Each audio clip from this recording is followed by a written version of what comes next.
just general summary of spring after A-Day, after the final practice? What did you see there? Yeah, overall I was very pleased. Our 3 goals that we went into spring with, we feel like we accomplished them all. Our coaches have a better understanding what we have. Our players are extremely close, and they're trying to do what our coaches are asking them. So looking forward to the summer, but overall I think we're in a real good spot. One of those goals was building trust among the players. Elijah was one of the players Will felt he could trust, and then this incident happens. How much of a concern is it where you feel like you accomplished something, but then you have this incident? Well, in his case, it's very unfortunate. But overall, we got a lot of great kids. They're trying to do what we ask them to do on and off the field, and feel very good about the guys we have. Did you have a chance to speak to him since the incident, to speak to Elijah? Yes, we've spoken. Did he express any explanation or remorse? Yeah, I'm not going to get into any details, but we have spoken. Was it surprising to you to see Reese not get picked up in the draft? Yeah, I was very surprised about that. An outstanding player.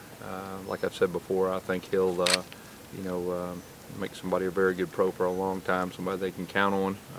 Very good football player. There was a report about him that there was questions of his character and whether he'd be a good fit in the locker room. Did that ever come up during his career? No, he's been one of our leaders. Matter of fact, he's been one of our main leaders the last 2 years, helped us get to the national championship game and a lot more, and he was nothing but a model leader for us. Just from a player standpoint, not having Elijah back for next season, what does that do for the rotation on that side and trying to figure things out? Yeah, well, we've got some guys we feel very good about. We'll have to be asking some of them young guys to play, not just that position, but some other positions too. We had a very good recruiting class, and we're going to be expecting a lot of those guys to be in the rotation on the field. As far as you know, with the guys who didn't participate in the spring, are they still coming along well? Yeah, everybody's coming along very well. We expect our entire team to be ready. The ACLs that happened towards the end of the year. Obviously we'd like to have those guys back, starting out. So we'll just see, but we expect them all to be on the field, in a short period of time, at least after the season starts. Is everybody on track to qualify? Yes. And do you expect them all in for the first May We're semester? hoping. We're hoping. There's always, it kind of comes down to the last couple of days, but we're very hopeful. Does that include T.J. Davis that you were talking about? Yeah, T.J. is a guy that he's one of those kids that's very resilient. He's very tough-minded. He's got his mindset that he's going to be back. He is ahead of schedule right now with his rehab, which is very encouraging, and so we expect him to be out there, at least in fall camp, and we'll see, how he comes along. But before the end of the year, we would definitely expect him to be a part. Some early polls have come out that have you guys pretty close to the top. Is that pressure or is it motivation?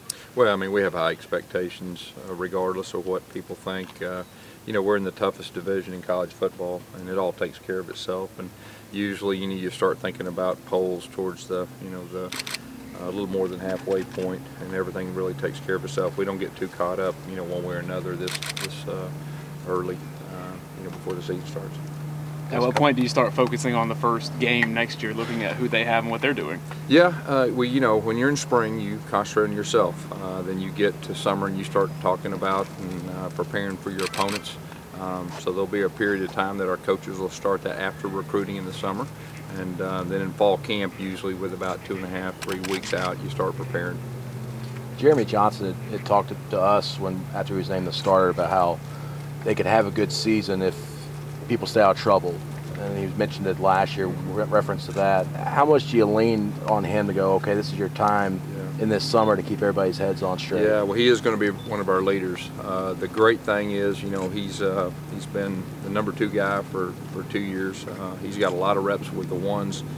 His teammates really respect him, and he's earned his right to be our quarterback. And his leadership, the way that he stepped up in spring, has really been something else. And offense and defensive players, especially players, they all respect him. And he's starting to take charge, like this is his team. And so when he says things like that, our players are really listening.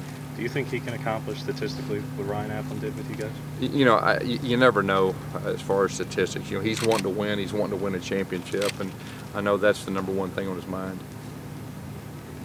Anything else? A couple of positions specifically, Gus, after spring, HVAC, we saw Cam Petway start A-Dave. Is there separation there at this You know, point? both those guys did a wonderful job, the two freshmen for us, and both those guys will be in the mix. We've not made a decision on who's starting, but we feel good that we'll have two guys for a long time running our offense at the HVAC position that we feel like is very versatile, that can do the things we need them to do for that position. And wide receiver-wise, after Duke, obviously, is Ricardo pretty much taking over the Yeah, X? you know the seniors. You know, you're always going to rely on your seniors. You know, and so we'll do that. You know, we got 4 senior receivers, and those guys, that's where we'll start with.